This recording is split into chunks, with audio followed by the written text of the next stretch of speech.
Hello and welcome back.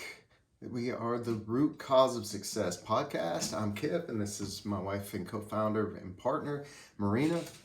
And this week we are going to be talking about dissatisfaction. And Should we play the song? yeah, if we had time to get the copyright approval, we would have played the song. And Mick Jagger was actually right, and it's actually a good thing. I don't know if he actually said it was a good thing, but can't get any satisfaction, and really we don't want to. And we're going to discuss that this week of why it's actually very empowering and very good to be dissatisfied. Right. And of course, we're not talking about the dissatisfaction of just walking around being grumpy all the time and pointing out all the flaws in everything and how everything's wrong and not going according to your plans or desires in this world. It's actually almost the opposite of that, right? When we look at, so first of all, why do we even care about this whole idea of dissatisfaction? Yeah, it's, so many of us were raised with either our parents or grandparents or somebody being like, we would ask for something as a kid. We wanted something. We wanted a better bike. We wanted cooler shoes or, better toys, whatever, something better for dinner. And be told, oh, you should be satisfied with what you have. There's so many people out there who have less. And that's crap. We should be happy with what we have. We should be grateful for what we have, but we should never be satisfied, ever. Because dissatisfaction is what brought us the light bulb. It brought us indoor plumbing. Dissatisfaction is what fires entrepreneurs up to go and create something better, or inventors, innovators. Dissatisfaction can lead to a better relationship because you're not satisfied with what you've got and you want it to be better, and that's all it is. Dissatisfaction is that state, that emotion right before you take action to make something better and improve a situation in your life or in the world. What do you think? What do you think? Yeah, and I was gonna say that this is the unconscious part of your mind that is actually designed for growth. It's all, we are creatures of growth and evolution, and if we're not, we wouldn't be here. So thanks to our ancestors and thanks to our genetic code and makeup and all of the programming and everything that is hardwired into us in our, especially on an unconscious level, to want more, to want better. Like it was just saying, like that is how we create all kinds of solutions for all kinds of discomforts in our lives that makes our life better and allows us to evolve in a better way, right? And then create even more in this life. So it's something that is hardwired into us. I know when we went through this event, and it was all about the money mindset and everything, and I remember one of the things that they said is to when you go out into the world and you see a penny on the ground, you pick it up, right? Because that is your message to the universe saying, yes, thank you, this is great, I'll take it, and that you're accepting the gift. And it's so interesting, and I'm sure you've done this too, and I wonder if any of you have experienced this, where maybe you find a quarter on the ground, or maybe it's a dime or whatever. What do we automatically do? We start, I know, but right after that, we start looking around going, maybe there's another one, right? Because our unconscious mind is designed to look for more. It's designed for growth, expansion, life, and then just existence in and of itself. The universe is constantly expanding, right? It's all about expansion and this idea of more. So if the universe was satisfied with the way things were, a million years ago, we wouldn't be here today, right? So...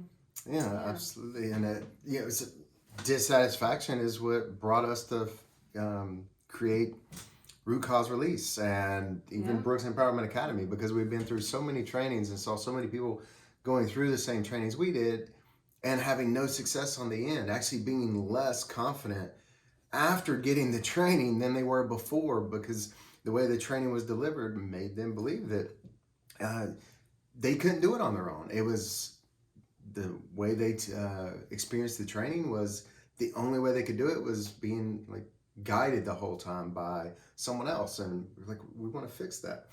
And so we were dissatisfied with the way people were teaching a lot of these techniques, and some of the myths and rumors put around them. And it's we want to fix that because everybody deserves to have these, and everyone can do this. Everyone can get the results we're getting.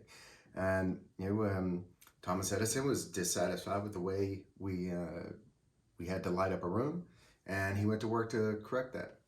Um, Henry Ford was dissatisfied with only the elite having access to automobiles, so he found a way to cheapen the cost of creating them and still create a best bang for the buck type product. And all throughout history, that's what founded the United States. That's what so many countries were created on. And like I say, just relationships, private schools, homeschooling, like everywhere you look, anything that is created right now, the phone or computer you're watching this on, every bit of technology, the table in your house, everything was created because someone was dissatisfied with something in their life and they had an idea, something to make the world better through a product or piece of technology, or discovering a technique that's not quite as tangible, but I can't even think of the word for it now that calls it, but intellectual property. Everything we have, all knowledge, everything throughout history is this. So it's very, it can be very empowering to be dissatisfied with the situation. The part where it gets negative, I guess, is just where people give up in that dissatisfaction and get hopeless. But and that's the problem. That's where it can become a troublesome thing, is where we get in that dissatisfied state and just stay there and take it as, take everybody's belief, the collective conscious beliefs around, like back in the 60s, it used to be, women don't get educated, they only work in the home, or, things like that. And finally, someone gets dissatisfied enough and gets up and does something about it.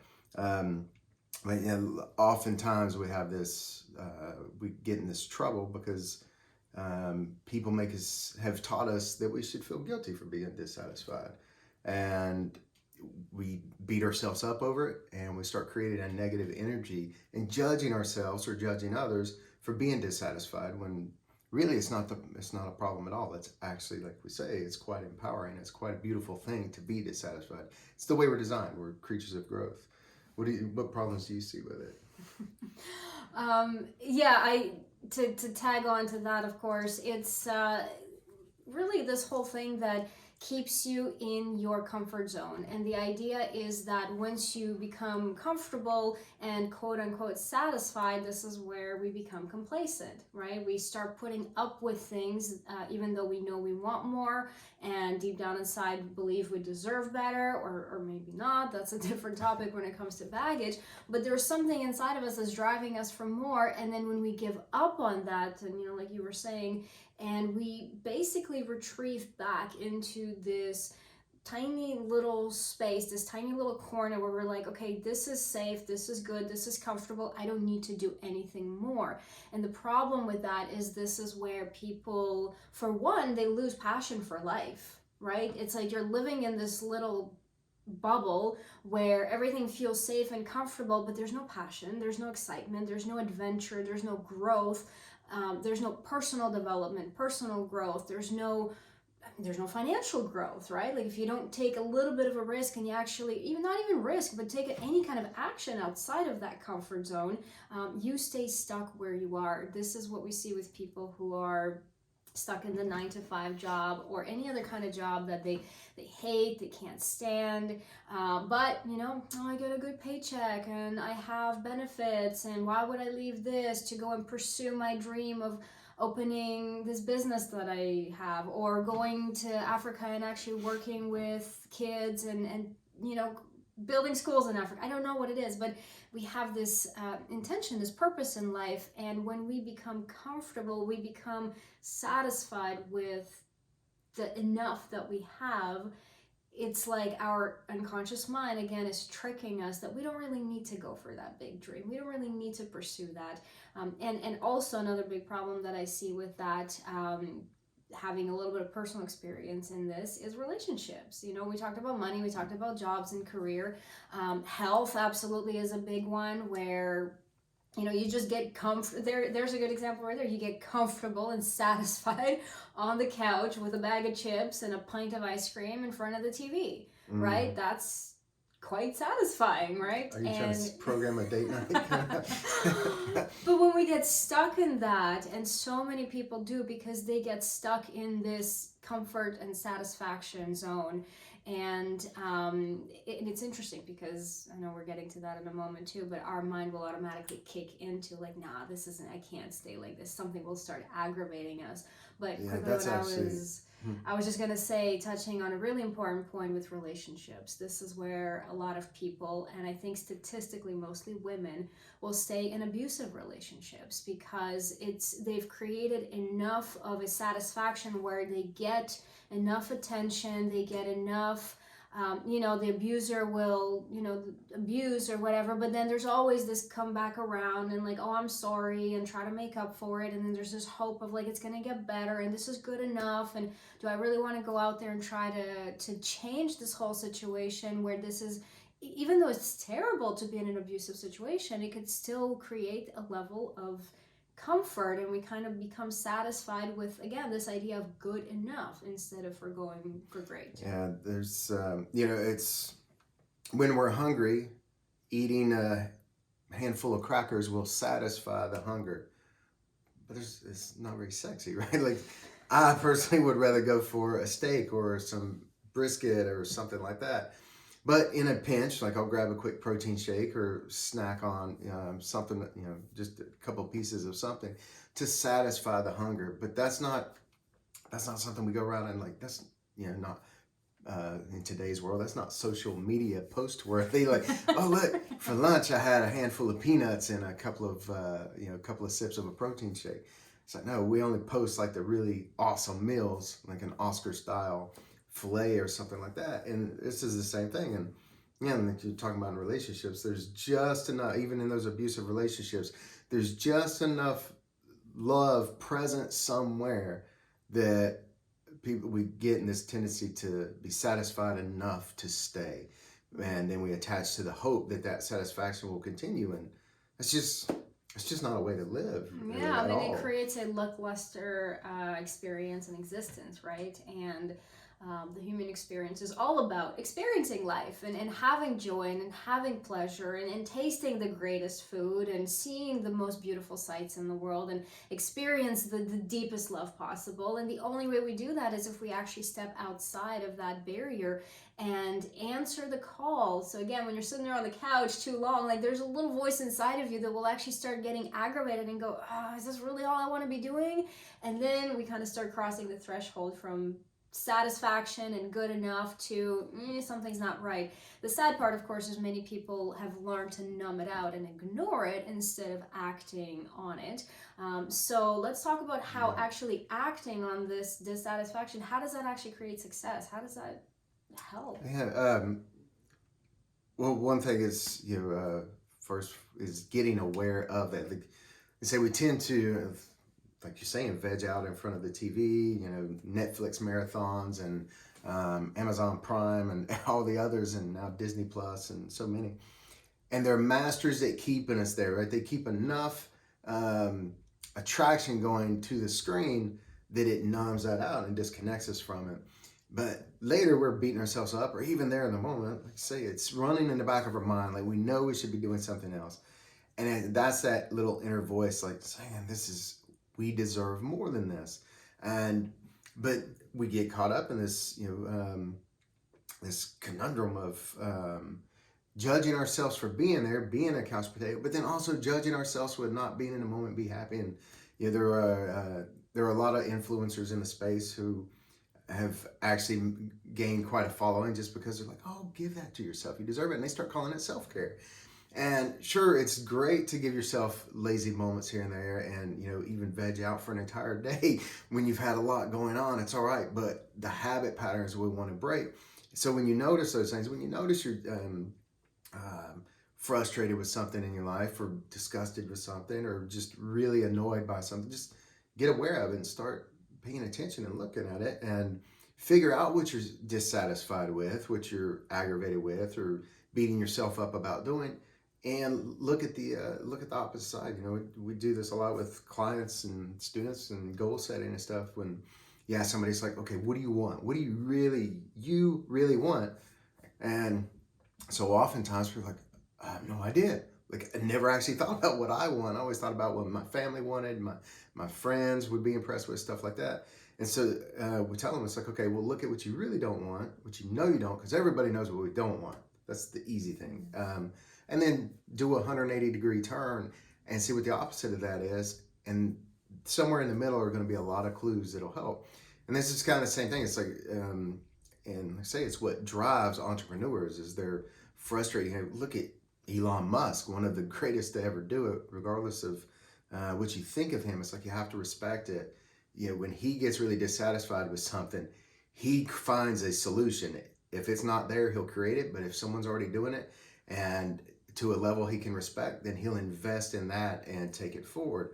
You know, whether it's solar energy or getting less reliant on fossil fuel driven vehicles and a way to pay online when he took PayPal to an astronomical level. And Yeah, and then even looking at computers, right? I mean, I remember the old PCs, and they were ugly, but they did the job. And then Steve Jobs came along, and he's like, "Oh, I want to make it pretty. I want to make it beautiful. I want to make it seductive. I want to make it so people like what is it? they want to look so good. They want to lick the buttons." Yeah. Like, And that came from this level of dissatisfaction of like, yes, this computer is doing the job that it's programmed to do, but there's still this level of I want more. I want to create something bigger. And now we have Apple, and of course, the beautiful products that they've created and the interface and everything. Like it feels so intuitive when you work with that, because it comes from this place of actually answering something deeper inside of us.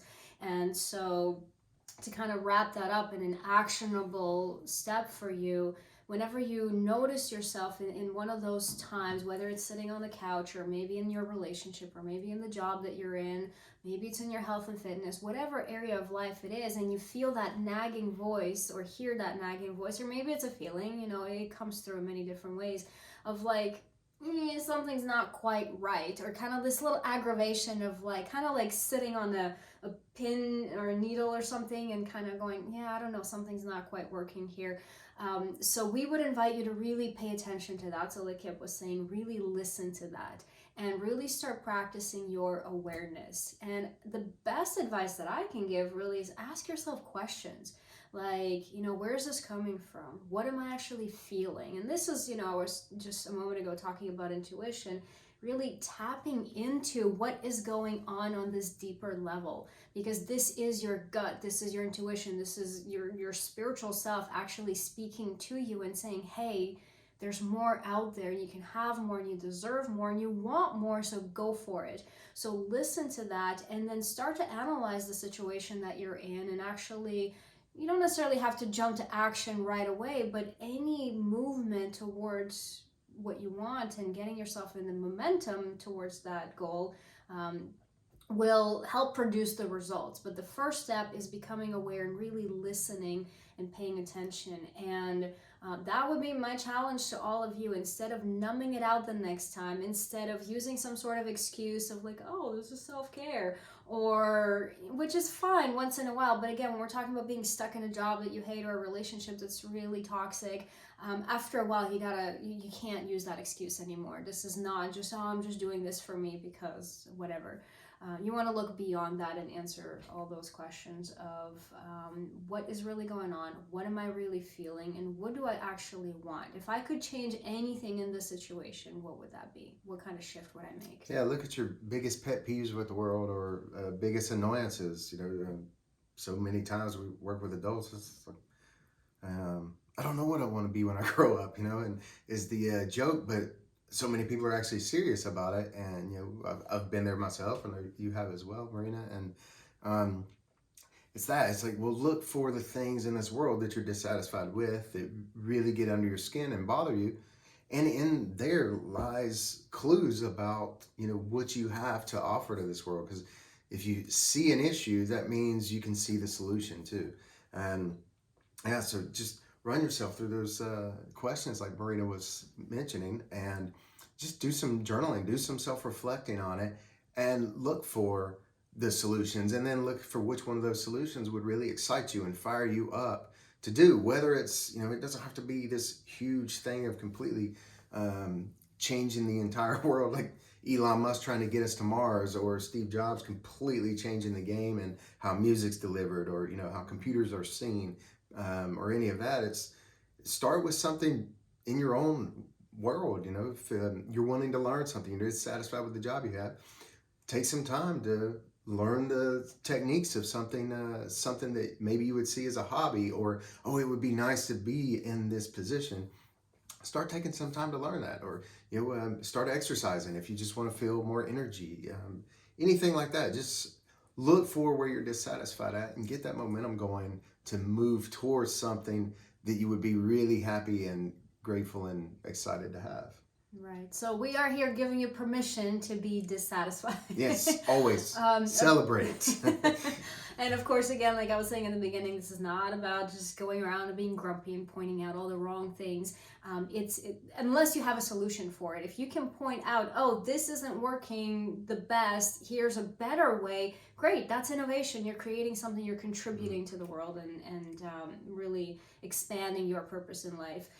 But yeah, really listen deep down inside what's going on the next time you feel a little bit dissatisfied, or a lot of it dissatisfied, and practice awareness. That's the first step. Everything else flows from there.